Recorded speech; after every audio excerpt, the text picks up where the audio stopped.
La revue de presse internationale, les journaux du monde entier, lus pour nous par Pierrick Laurent. Bonjour Pierrick. Bonjour. Et on commence cette revue de presse avec les premières réactions de la presse mexicaine à la libération hier de Florence Cassé. Oui, alors décalage horaire oblige, pour l'instant la plupart des quotidiens n'ont pas paru, mais une analyse intéressante tout de même à lire dans le quotidien mexicain Excelsior. Cassez est libre, mais était-elle coupable? L'éditorialiste explique que politiquement la décision de la libérer a du sens, mais ce n'est pas un acte de justice, à moins de croire en l'innocence totale de Florence Cassez.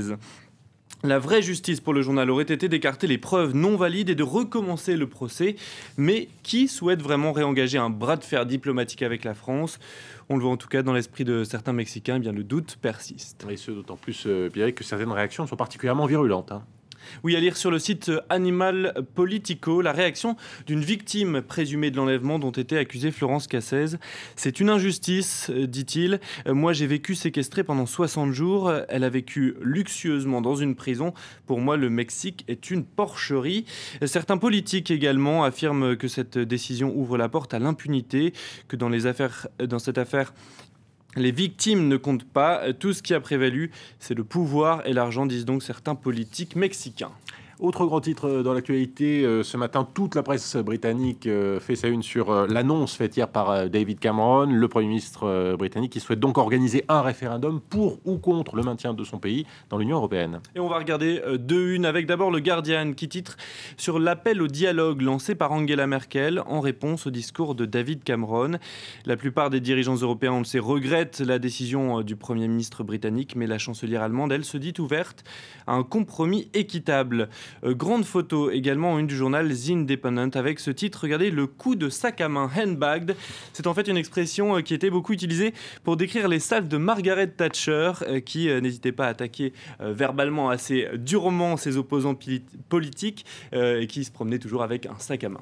The Independent qui d'ailleurs se montre plutôt critique face à la décision de David Cameron. Oui, le quotidien parle d'un pari désespéré qui met en jeu les intérêts britanniques car en annonçant un référendum pour 2017, eh bien David Cameron lance la bataille pour les législatives en fait de 2015 puisque ce référendum n'aura lieu que si la majorité conservatrice est réélue. Alors plus dangereux, le Premier ministre surfe sur un sentiment anti-européen de plus en plus fort sur le continent.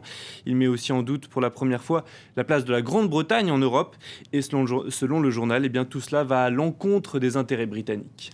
Et puis la presse internationale, Pierrick, s'arrête aussi ce matin sur une intervention très remarquée, celle d'Hillary Clinton hier devant le Congrès américain.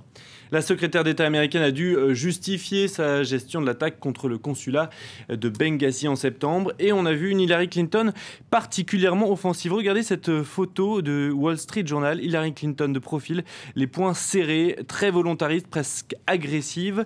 Autre point de vue de face. Cette fois-ci, c'est dans le journal The Independent avec toutes les émotions par lesquelles Hillary Clinton est passée durant son audition.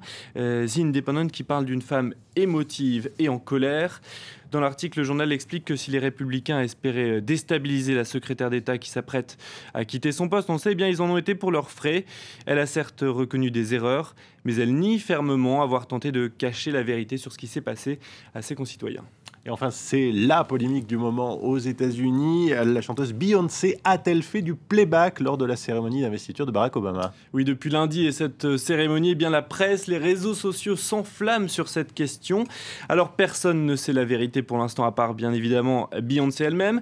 Mais le Christian Science Monitor explique que ce qui s'affronte ici, eh bien, c'est deux visions de l'Amérique. L'une qui estime que l'investiture, c'est d'abord un rituel sacralisé, l'un des plus importants aux États-Unis, et puis l'autre pour qui, eh bien, il s'agit d'un spectacle, d'une mise en scène finalement de la politique.